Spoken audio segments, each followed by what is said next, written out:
cada português gasta, ou em média, por exemplo, nos medicamentos. Claro. Fátima, em primeiro lugar, eu quero cumprimentá-la, cumprimentar os colegas de mesa, cumprimentar a assistência e agradecer o honroso convite que fez à nossa associação para estar presente.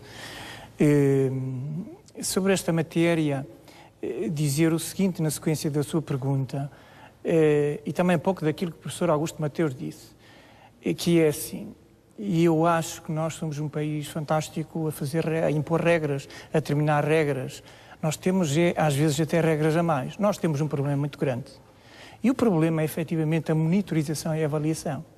E é fantástico como é preciso vir alguém, que é a Troika, onde os pontos na área da saúde, monitorização, se a Fátima for ver, são vários naqueles vários tópicos. Monitorização, monitorização, monitorização. Esse é o grande problema no nosso país. Nós fazemos coisas excelentes, um pouco na linha daquilo que a Fátima dizia. Realmente este núcleo de conferência de faturas era qualquer coisa que já devia acontecer há muito tempo, porque todos nós sabíamos que a nível do controle da faturação, e o Dr. João Cordeiro iniciou tantas vezes muitas destas questões e destes problemas que aconteciam na nível do controle da faturação e deu nota de situações que denunciou e que deviam ser avaliadas. Portanto, andávamos a falar muito nestas situações, mas não havia realmente ali nenhum processo claro e objetivo que levasse Só havia estas através da situações. Associação Nacional de Farmácias que ela própria fazia o centro Sim, de mas faturação, uma espécie de um pequeno centro de faturação. Soutor, eu não sei se já visitou o centro da Maia. Não visitei. Não? Pronto, é pena. Eu visitei a convite do Sr. Secretário de Estado. O problema é que aquele centro da Maia não controla nada, porque não tem fecheiros atualizados. Os únicos fecheiros atualizados que tem é das farmácias e dos medicamentos. E mesmo esses com muitas dificuldades relativamente ao preço, na medida que as mudanças são constantes. Mas tem esses fecheiros. Agora, fecheiros de médicos, não têm, de especialidades, não têm. Foi nessa reunião que o responsável do centro, meio a brincar, meio a sério, me disse que havia um médico que tinha falecido há 5 anos que ainda estava a prescrever. Veja, quer dizer, isto é completo. Eu tive conhecimento disto no centro da Maia. Aquele centro da Maia, sabe o que é que me lembrou?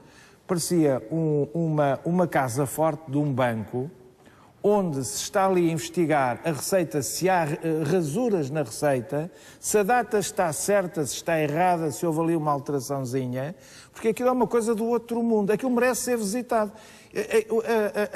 A televisão devia lá ir para ver o que é um serviço que custou 33 milhões de euros, um investimento desta ordem, em que eu não sei quanto é que custa a exploração, mensalmente quanto é que aquilo custa. Estão lá 200 e tal pessoas. Para um controle, está a compreender, puramente administrativo, no sentido, se a receita os medicamentos foram dispensados nos 20 dias seguintes, se há ali alguma rasura, se não sei o quê. Agora, efetivamente, o controle de doentes, de consumos, dos médicos prescritores, das farmácias, só das farmácias é que existe, de resto não há controle nenhum. Aquele sistema não dá garantias nenhumas. Dr. João Cordeiro, eu aí não partilho completamente da sua opinião. Eu penso que eu acho que termos esta central de avaliação da faturação é extremamente importante, é um passo extremamente importante e é uma indicação. Depende. E claro se não está a avaliar nada, é mais um servidor de dinheiro. Não está a avaliar nada, não é assim. Se não há condições para avaliar nada, como está a dizer João Cordeiro, eu propunha 30 e tal milhões para o lixo, desta dimensão, com 200 e tal pessoas. que não avalia nada. Há outras avaliações que certamente interessarão ao Dr. João Cordeiro e interessam outras pessoas, mas que têm também o seu lugar próprio para serem feitas. Há as inspeções para isso mesmo. Bom, eu penso é que este centro, que eu não conheço, estou à vontade, porque não conheço, portanto estou à vontade, mas sei qual é o seu papel. O seu papel administrativo é extremamente relevante, e é extremamente relevante avaliando e devolvendo situações que realmente não estão em condições de poderem ser pagas. Portanto, o que me parece a mim importante e relevante nesta conversa é o facto de, efetivamente, o governo anterior, ter feito e ter desenhado esse processo. E este processo é muito simples. Era aquilo que eu estava a dizer, é monitorização. Há este centro, provavelmente haverá outros de outro tipo mas para outras situações. deixe-me perguntar ao Zé Manuel Silva, Dr. Zé Manuel Silva, se tem consciência de que este centro, por exemplo, não tem um ficheiro de médicos atualizado. Se isto, tem conhecimento disto? Fátima, o centro permitiu detectar que um médico falecido há 5 anos continuava a prescrever. Portanto, quer dizer que serve para alguma coisa, quer dizer que detecta alguma coisa e que esteve certamente na origem da detecção de algumas destas fraudes. Agora, o sistema pode evoluir com a melhoria da informatização, nomeadamente com a institucionalização e a generalização da receita eletrónica, que será um passo adicional no sentido de melhorar a centralização dos dados, a análise dos dados e a auditoria dos dados. Portanto, o senhor não tem a mesma impressão sobre o funcionamento deste centro que o Dr. João Cordeiro? Obviamente que não. Dr. João Cordeiro? Fátima, vamos lá ver uma coisa. Eu não vou dizer que o centro não serve para nada. Agora, há uma desproporção total entre o investimento feito e a solução que já vinha do anterior governo da receita eletrónica. Porque no dia em que a receita eletrónica estiver montada, não se justifica um centro destes. Quer dizer, o que se justifica é o cruzamento de ficheiros. O senhor diz que este centro tem 200 e tal pessoas a trabalhar? Tem 200 e tal pessoas. Eu acho que vale a pena fazer uma reportagem neste centro. Mas são administrativos, a maior parte? Fátima, eu estive lá 2 horas e saí de lá perfeitamente.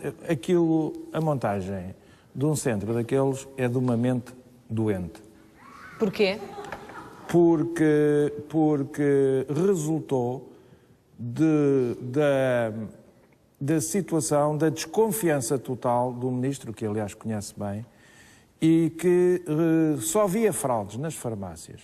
E então resolveu montar um sistema, como lhe digo, aquilo parece que estamos ali assim a passar a pente fino notas falsas. Está a compreender? Notas falsas. E faz levantamento de situações perfeitamente inacreditáveis. Porque o pessoal que está no centro, ainda por cima, não é pessoal técnico. É daquele pessoal do salário mínimo nacional. Portanto, o que é que acontece? Não há lá um farmacêutico. Quer dizer, as próprias dosagens. Um médico, por exemplo, engana-se numa dosagem e passa 2 vezes sobre o mesmo número. Aquela receita está falsificada, é devolvida. Quando, no fundo, enganou-se. Ou mudou. Portanto, são irregularidades, a maior parte dos casos. Irregularidades administrativas. Eu quero lhe dizer uma coisa.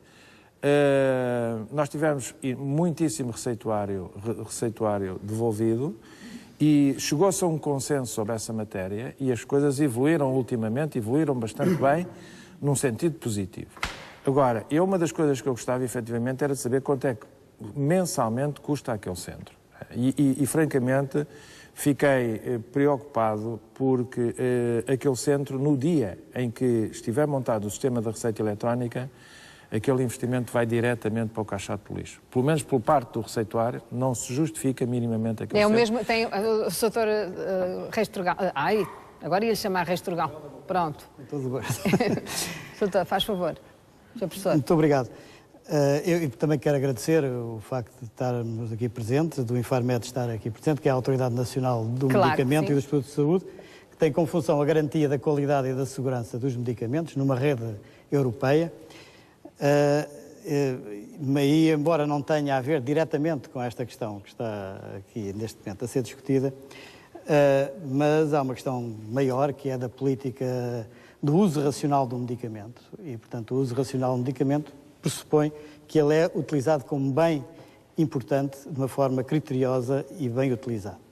E, portanto, a questão da prescrição médica e do seu controle e do seu pagamento e as questões da sustentabilidade do sistema com os custos inerentes são questões bastante importantes e para as quais estamos atentos. O senhor vê, portanto, vantagens neste centro? Eu gostava de dizer que este centro resulta Primeiro, gostava de esclarecer aqui assim um equívoco que há aqui em termos de linguagem.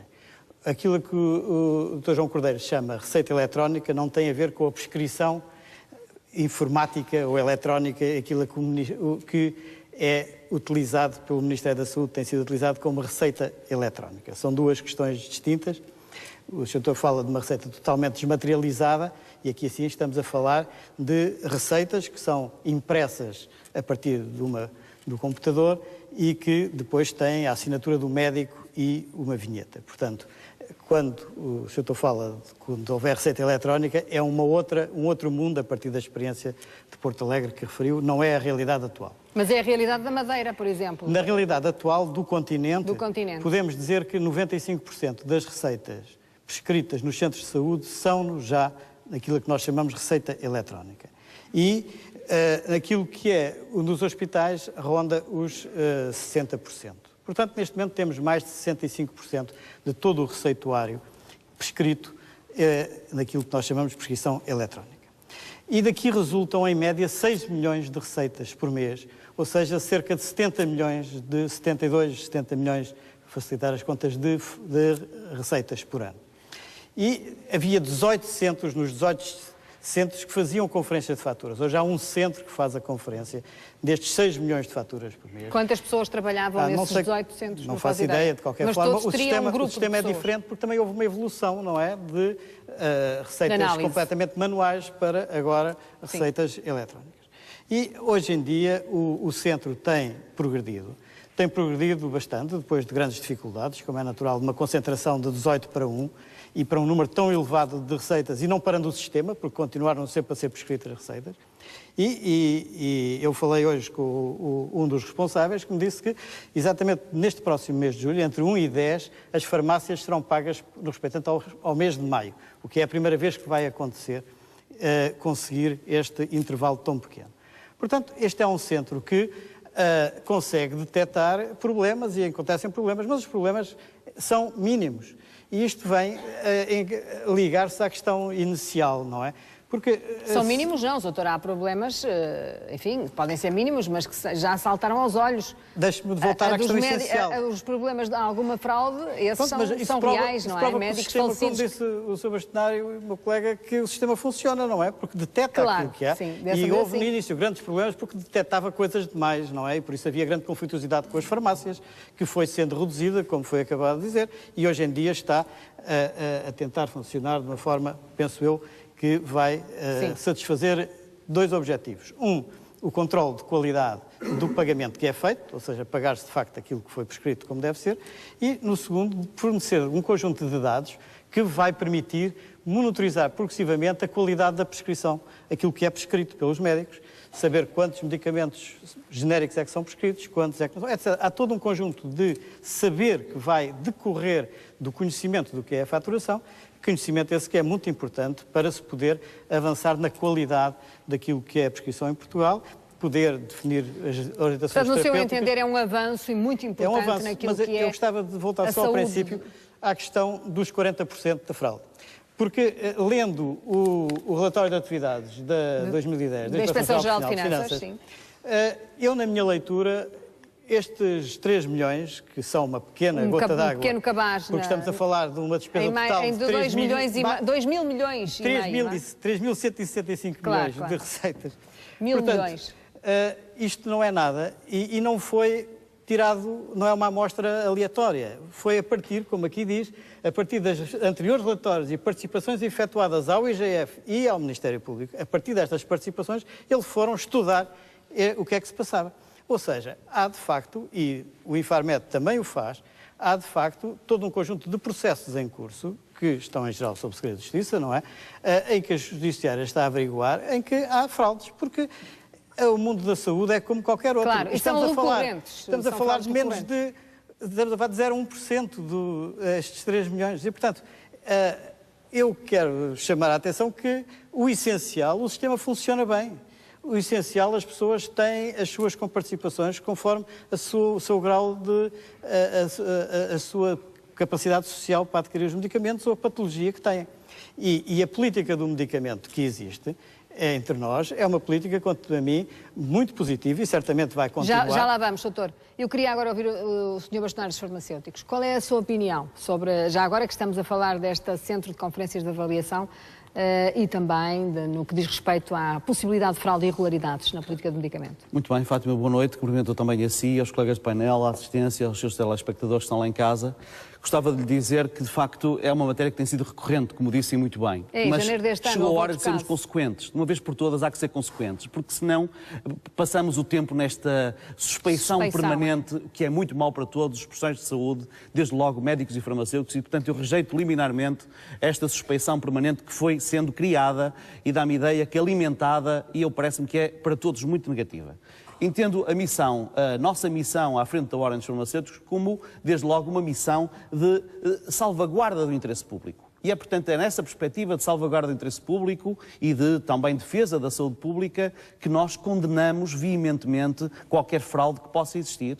Achamos que o Estado deve investigar até às últimas consequências as fraudes que eventualmente existam e não falar em potenciais fraudes. Parece-me que isto é uma subversão de todo o processo inspectivo. De facto, ou há fraude ou não há fraude. Potenciais fraudes, todos nós podemos enunciar muitos locais onde elas podem existir. Mas é preciso detectar se elas existem ou não. Se existem, de facto, o Estado tem a obrigação de identificá-las e, da parte da Ordem dos Farmacêuticos, terá um aliado para atuar em relação a associados da Ordem dos Farmacêuticos, a membros da Ordem dos Farmacêuticos, que porventura estejam envolvidos no processo de fraudes. tinha a ideia de que havia irregularidades, pelo menos, porque uma vez que este centro de conferência faz a análise da faturação e na primeira fase houve até muita conflitualidade, como acaba aqui de ser dito, os senhores tinham a ideia e sabiam que havia irregularidades. Bom,